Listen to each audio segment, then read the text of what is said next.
Hey, everybody, welcome to this episode. We've got Lindsay Bjorklund, and you know what that means. Ask Mike anything. We take questions from the Facebook group, from you guys as a community. You can email support@growmycleaningcompany.com if you got a question, and we answer them here just to keep in touch with what you guys need and see if we can give some value. Lindsay, who is up? What's the first question? Talk to me, girl. All right. First up, we had Haley in the Facebook group. She's looking for some advice. She said, well, half my business is gone in a week. I service a lot of factories and they are all laying off due to the economy. I've lost over 10,000 this month of revenue per month this week alone, and no service issues. Every last one of them cited the economy, and 3 are shuttering their doors. Any advice, Mike? Yeah, I have definitive thoughts. So first and foremost, we want to own everything we can own, right? There's a guy, Jocko Willenick, a Navy SEAL, has a book called Extreme Ownership, which I have not read the book, but I've heard him speak on the book, and I love the concept and resonate with it. So please don't hear any judgment, Haley. Love you. I'm not saying you're doing anything wrong. I've just learned the larger the business you have, the bigger a thing it takes to knock you off your horse, right? And the more you're like, well, moving on. So to be clear, losing half your business is not a small thing. That's a big thing. So we've got real stuff. But I want to control or take ownership for everything I can take ownership, right? So like, well, no service issues, just the economy here like went bad. It's like, I got it, but just going forward, again, I'm in a tight spot because I want to give as much good coaching as I can to everybody and not make Haley feel bad at all. So Haley, if you're listening, nothing but love. Please don't hear any negativity. Just I want to give you some. I just want to help you. So I'll give you kind of the spoiler. It's a long-term problem. So if you're like, hey, we do the same thing with hiring. People are like, half my team left. What do I do? I'm like, well, you start a hiring funnel about a month ago, and then you'll be okay. And they're like, well, I didn't do that. I'm like, well, you start a hiring funnel now, and then you've just kind of got to go through the pain and suffering. So Haley, everybody, residential clients, you can get pretty quickly, right? It's unlikely that you'll lose a lot at one time. You can, but unlikely like that. And you can get them fairly quickly. Like we could put together something and sort you out. When it comes to commercial, that's not a short sales cycle. So I don't have here's how to get back $10,000 worth of commercial contracts. That doesn't involve a lot of luck, right? And you don't need luck. You can't control luck. You can only control what you do. So obviously this isn't going to help you, this part of it, Haley, but it can help others and future Haley. We want to own that all of our clients can leave at any time. Even if you're like, I got a contract. Well, guess what? If they're shuttering their business, you can take your contract and do as you please with it, but it ain't going to get you any money, right? So I want to own everything. That's why we want to get paid in advance, right? My concern for Haley, I don't know what the payment terms are, but if they're shuttering and she's in arrears or they owe her money or she's not 30, now we've got two problems. We've got cash flow issues and the customer loss. So I just want to make sure I'm like, well, I own what industry I'm in, or not what industries I serve. Like if I'm predominantly, sounds like she's manufacturing, or I'm predominantly car dealerships, or I'm predominantly whatever. Well, that's part of the reason we want to niche, so you kind of know what's going on. And it's on me a little bit to make sure I'm knowing what's going on. And I also choose to serve a certain area, right? And you're like, well, I live in this area. I know, but you choose to live there. You choose to have a business that serves that area. You could still do other things. So we just want to make sure part of our job is just being on top of that, right? So even, and again, I'm not trying to crap on Haley. Like this is a lot of real stuff going on. But what I am kind of harping on is for other people I hear all the time, all my clients are losing and none of it's because of, service, which is a super helpless place. So it's like, well, it's because of something, right? And if they're going if Haley's got the most extreme case of her businesses are actually going out of business, for residential, it'd be like they're moving out of state. Like those are both pretty much like, well, what can I do? Well, you identify the clients and look at the weaknesses and why they might leave and make sure if there's a bunch of them that could leave for a reason that you don't have control over, you start getting other clients, right? Same thing goes with, I've got one client that is 60, 70, 80, God forbid, 90% of my business. What do I do if they quit? It's not my fault. I'm like, it's still your problem, right? It's not your fault. And again, Haley, this is not your fault, but as you're telling us, it is your problem. So we want to start diluting that as quickly as possible. So for future Haley and for others listening, you want to kind of things that take a long-term solution. You want to make sure you start, if it's something you can fix quickly, you can not worry about it as much beforehand. But things that take a little bit to solve, you want to make sure you've got things going before, you want to dig your well before you're thirsty. So best case would be we go back 6 months, a year, and really work on a marketing plan that diversifies your client type, right? That said, Haley's like, great, jerk. That doesn't help me in the least. Again, I guess it really depends on what this would have to be kind of one-on-one coaching in terms of, well, what do you need to live? What can this make? Are you able to make your bills? And if not, do we need to get a job? Because again, this is a long-term solution. Getting commercial clients, you can do, like, that's great. But I don't know what city she's in. I don't know if, like, where is the whole city shutting? Like, I would just need more information to help her on her specific problem. But I'm going to look at it with me first and like, hey, if I can't eat or I'm homeless, like this whole, this business is done. So I'm going to make sure my family's fed first. And if that means getting another job, again, it's such a one-on-one coaching thing. So the general feedback I can give to the group and to the listeners are: one, be proactive if you've got a big, scary risk in your business. Like most of my clients, I have one client that's most of my business, or I have a type of client that's most of my business, or I'm in a city that, maybe shrinking or running into some problems, whatever the case may be. And again, if you can make it 3 or 6 months, Haley, I'm confident you can build back, like saying, hey, I need $10,000 a month of recurring revenue and clients in the next 6 months. Super doable, absolutely doable. But if you're like, I need that in the next 30 days, like, I'm not saying it can happen. I'm just saying there's too much luck involved for you to be like, I'm going to risk my whole net worth or my ability to feed my family on it.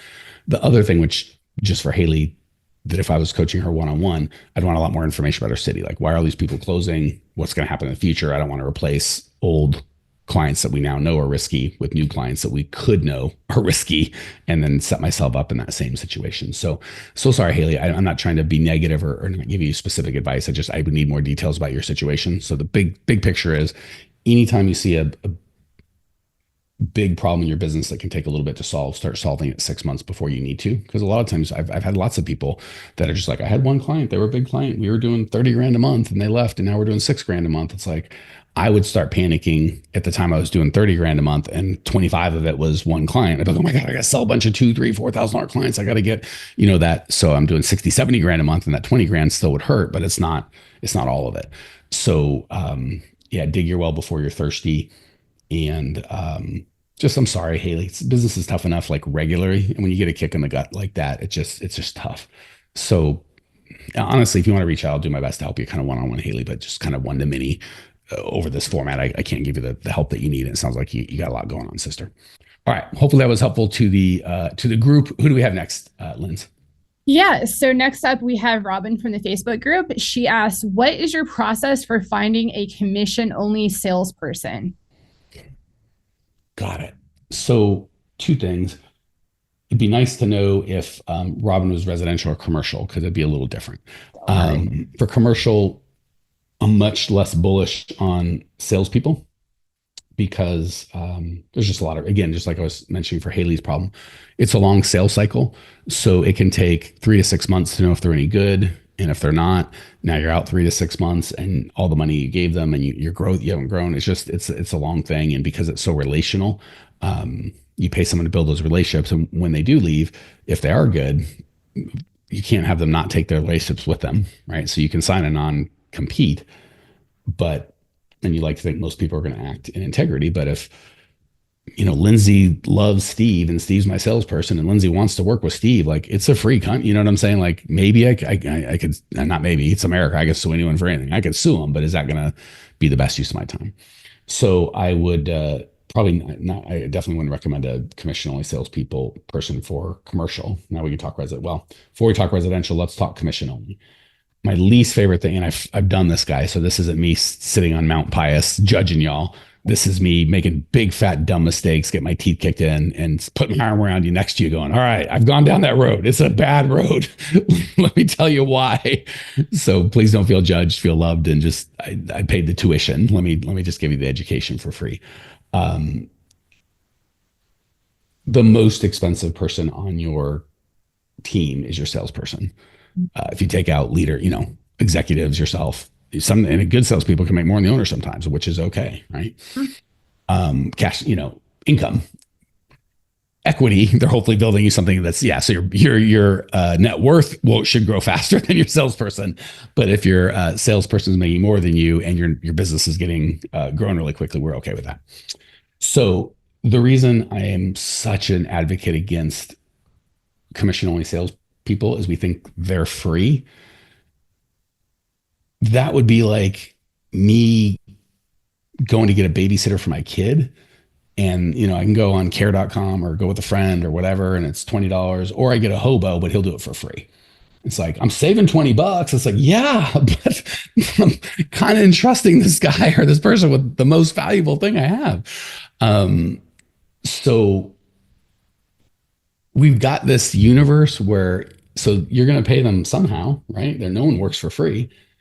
You're going to either pay them with your leads, which are wildly expensive, right? So not wildly expensive. I get leads for free. What I mean is the opportunity for those leads is free, right? Or is expensive. So if you get 10 leads a month, and those should represent $5,000 a month in recurring revenue, and you get none of that, that just costs your business 60 grand this year, right? If those people all stay a year, that's a lot of money.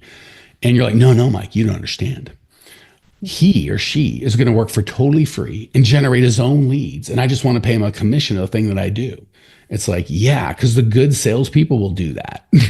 People that are really worth money and have skills will be like, I'll find the guy, I'll sell the guy, I'll do all of that and give it to you. And you just give me my 10% and I'll be super happy. Like, they will not. At some point, they'll just be like, why don't I just take all the first or second month and sell these to other people, right? I'll just, why would I just sell to one person? I could sell to anybody. Mike Campion here. Do you ever listen to the podcast and go, this is great information, I just wish I could actually get it implemented, and I wish I could get some help? Well, we do that. If you would like either myself or my team's help actually coming up with a plan that's specialized to you and your business, because with these podcasts, obviously we have to be very general and we can only go 20 minutes at a time. If you'd like to jump on a call with myself or my team, go to growmycleaningcompany.com/talk. We'll jump on a call. There's no charge, and we'll help you get some absolute clarity around exactly what to do next and how to do it. The reason we don't charge for these calls is the plan that we come up with, people want help implementing that. If that's the case, we're happy to talk about it. And if it's not, that's okay too. We're happy to just help you come up with a plan. So if you want to translate the information you're learning here into an actual plan that can change your life, give us a ring, growmycleaningcompany.com/talk. Love to either myself or have one of our coaches walk you through and actually personalize the content you get here to where you're at with your business. Talk soon. So, and I know I've only had this conversation a dozen times or dozens of times. No, but I got a guy and he's going to be great and blah, blah, blah, blah, blah, blah, blah. We've heard that 1,000 times. Not once, 3 months later. He's amazing. He got me leads. Not a single dang time I've heard anyone do a free salesperson has ever worked out where it worked out great. Commission only, right? Because they're just going to be low quality. They don't believe in themselves. And they're just like, my time is free. I don't value it. And you're like, you're free because I don't have to give anything.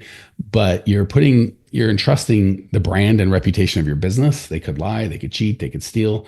You're either going to trust them to do the sales, or you're going to do the sales along with them, in which case, what is they there for? You know what I'm saying? Like, because if they're going to do everything, you're like, no, they're just, so we have this picture where it's just going to be this bonus money where he or she just brings in jobs at the right price and does all the work and doesn't require a bunch of hand holding and does it for a price that we can afford. And it's just great. And that never happens. If they can do all that, they're going to want a ton of money. You're going to have to train. Again, sales and marketing is just very different, right? The guy and gal that's going to go get the leads is a very different skill set than the guy that's going to take a lead and convert them into a bid or a sale. And for someone to say, I can do all of those things and I'll do it at a price you can afford is not typically the case, right? Like, I'll give you a different example. SEO, or not even paid traffic, right? Like Facebook guys, I'll run your Facebook ads. There's two kinds. We'll do them for $500 and it's a dude that makes $20 an hour that has gone through a 4-hour course and won't do as good of a job as you are, or a guy that's 3, 4, 5, 6 grand a month, typically plus a percentage of your spend, that will do a really good job, but you can't afford it because you're like, I'm only spending $1,000 a month. How can I give this guy $4 grand to run? It doesn't make any sense. Salespeople are kind of like that. If you've got a multi-million-dollar, you're a large company that's got assets and a client list and whatever, you can afford a $150,000 guy that can actually kick some butt and take some names, and you can afford to wait 6 months for him to do anything, and you can afford to hire 2 or 3 to get one good. You can kind of take that blow. But when you're just a little company doing, less than $1 million, you're either going to hire someone that's like, I'll do it for $500 a month, right? The cheap SEO guy, but again, guys that can take nothing and just turn them into money, recurring money, they know they're valuable. They're not going to work for free. I promise you, if they do, it's going to be, I'm going to take all of the money up front. Like I want the first 3 months and then half forever. Like it's going to be a deal. And you're like, well, that doesn't work for me. And they're like, I know, but I need to get god dang paid. So always be nervous of the guys like, I'll work for free. I'll figure it out. I'll hustle. So the actual question is, what's your process for finding a commission-only salesperson? I don't have one. I wouldn't recommend it. So for commercial, I go real slow and even have a salesperson. The owner can build a multi-million-dollar commercial cleaning business doing all the sales himself in less than 5 hours a week. Like a good commercial cleaning company might get 0 to 5 leads or bids in a month, which can, say if a bid takes an hour or two, like it's 5 or 10 hours a month. And if you're doing 5 bids a month, you're building a multi-million-dollar company. If you're doing no bids a month, well, then it doesn't take you any time. So it's really hard to hire someone for that little, it's such a high skill thing with such a little, it's like hard to get a fractionalized person like that. Not impossible, but hard. And the lifetime value is so high, right? If your average client on commercial is $2,000 a month, they say 10 years, it's like $250,000. Like I'm not going to trust someone else with that. I'm just going to do the hour or two sale myself. I got time for that, right? And on the residential side, you can get salesperson. And I guess you can go commission only, but it better be, you better have some leads for them. So I guess the one exception I would say commission only works is if you're like, oh, we're going on 20 or 30 bids a month and you get only commission, but we're generating those leads and bids, and most people don't have that. So the reason I was getting so hard on Robin is I was answering a question because it was such a generic question. I was answering the question I get 99% of the time, which is commission only salesperson to do the marketing, this like the whole goddamn thing, and I pay him nothing or her nothing. That's what I was yelling at. If like, no, I've got 30, 40 bids a month that I personally go on as an owner and I'd like to go commission only, a good commission salesperson will be open for that. Because they're like, oh, I've got leads. All I have to do is convert the things. Like we don't call them salespeople, our enrollment coaches.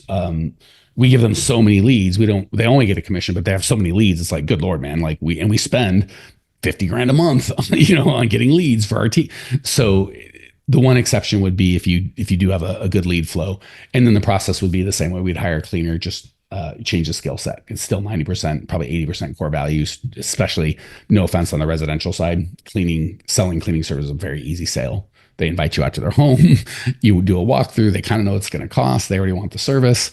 So yeah, you can pay a commission, but I would, the process would be very similar to how you hire cleaners. You just modify, the working interview would be same thing. Instead of them watching you clean, you watching them clean, you letting them clean on their own and checking their work. They would watch you sell, you would watch them sell. They would sell alone. You check on their work by listening to the recording. Like it's exactly the same process. You just take out cleaning and put in sales. All right, Lindsay, I talk for a lot and I always get nervous. I talk too much and didn't answer any of the questions. You were listening. Did that make sense? Or is there anything I need to add to help people? Yeah, I think you answered it pretty thoroughly. The only thing I would add is that on the commercial end, the way we coach to find the leads for commercial is the Dream 100. And in that process, the owner's getting to know their prospects. So the prospect likes and gets to know the owner themselves. And like, there's no need to have a salesperson, right? Like the owner already is establishing that relationship. So just wanted to add that in. I think that's a thing a lot of people miss when they're like, oh, I'll just get a salesperson to handle it. But yeah, because on the commercial side, you're paying them to build relationships, not to do like on residential, you can do marketing because it's kind of a short sales cycle. With longer sales cycle, it's much more relational, not marketing. And it's just, again, if that the Dream 100 represents $10-20 million a year in cleaning services, I would like to have those relationships as the owner. I'm unwilling to pay someone to build those relationships for me because, again, he can't leave those relationships at the door when he leaves. Whereas on the residential side, the marketing brings the person in. The salesperson just comes in to help them make the decision to get some help or not. And then the fulfillment team comes in. So the relationship's it's okay if that salesperson leaves, doesn't take your clients with them. On the commercial side, again, bad actors can just gut your business. Good actors with high integrity, again, they're still taking the relationships, right? Like, and if the customer wants to go with the new guy, like it's free will. I mean, you could put it in your contract that they can't do business with you, but that's a tough one. It gets into like, are you going to sue them? Anyway, it gets into a big mess. All right, let's hit another question. I think. All right. We went pretty heavy today. I put the heavy ones up top. I don't know why I did that. Let's do a fun one. You hate me? Yeah. And you hate our listeners? Yeah. I'm like, let's just do a Debbie Downer episode. Why not? All right. Chelsea in the Facebook group. We need to title this one, Having a Bad Day? or having a good day, we can fix that. Listen up. Tune in. Let's go. That's a good one. All right. Chelsea in the Facebook group, who actually just recently joined us in our next level group. She said, what are some of your favorite group interview questions? I'm getting so bored of mine, and ChatGPT is not spitting out new ideas. I like the chat GPT angle. So before I answer the question, which I will, there's a premise that's kind of built into the question that I don't like. So the question is that I heard you say that it was like, hold on, let's reframe that is I'm getting bored of my questions. Well, that's not the standard for when we change. The standard for when we change is when they become ineffective. So globally, one of the biggest things I coach myself first and my team next, and Lindsay can vouch, is most owners are super ADHD. They got 1,000 amazing ideas. And if executed properly, 900 of them would be great. But you have time to execute one maybe properly, maybe. But we try 79 of them. So we often we get bored of our business just cranking out, once you get past I'm putting out fires and whatever, and you're actually making good money and you're like working on the business, not in it, you can get bored and like, same stupid thing over and over again. Well, that's what makes a lot of money. So boredom does not equal failure, it just equals boredom. And you oftentimes go, well, is the goal of my business to flex my entrepreneurial muscles and feel really good? In which case, make that set of choices. Or is the goal to make a ton of profit with the least amount of headache, serve as many people as I can? And that's a different, in which case, I'm bored of this, wouldn't enter in. So love you, Chelsea. It's a really good question, but I just want to make sure, and I'm going to answer the question of, I'm going to take out the board, but I want to address the board first. So take out the I'm bored of the questions and put in, these questions aren't effective. I'm not getting core values match people, and I need core. Then we got to change the questions. But if they're doing a great job and you're just bored of them, stop doing the interviews and have your employees do it. If they get bored, just keep rotating employees. Different solution. Don't change the questions that are working. I love my wife. She's amazing. Best wife, best mom ever, but I'm kind of bored of her. Like, what should I do? Suck it up, buttercup. Like, thank God that you've got such a beautiful life and move on. Don't start complaining. Sorry, Chelsea, love you, but got to pick on you a little bit. Okay, so I will give you some of my favorite group interview questions. Even when Lindsay tries to get us out of the hard, heavy question, I'm like, no, I'm going to make it. I'm still going to yell at everybody. Try. Yeah, not so fast. I like asking questions that there's really only three types that I ask. One is logistical, which is I typically don't do in the group interview. It's more in the one-on-one. Just when can you work? How much money do you need? Like, do you have transport? Just are you legal to work? Just all the logistical stuff. So blah. You guys don't need me for that because it's kind of specific to your area. Second would be core values based. And really, it's not even core values based questions, but you can do. So say like one of our core values is have fun. I can ask a question like, hey, did you have any fun at your last business, and how did you feel about that? Is it good when people have fun? Is there too much that's fun? Like, and I'm going to try and get a lot of details around that. So I'm not going to say we love having fun here. You like having fun at work, right? Because that's not going to work.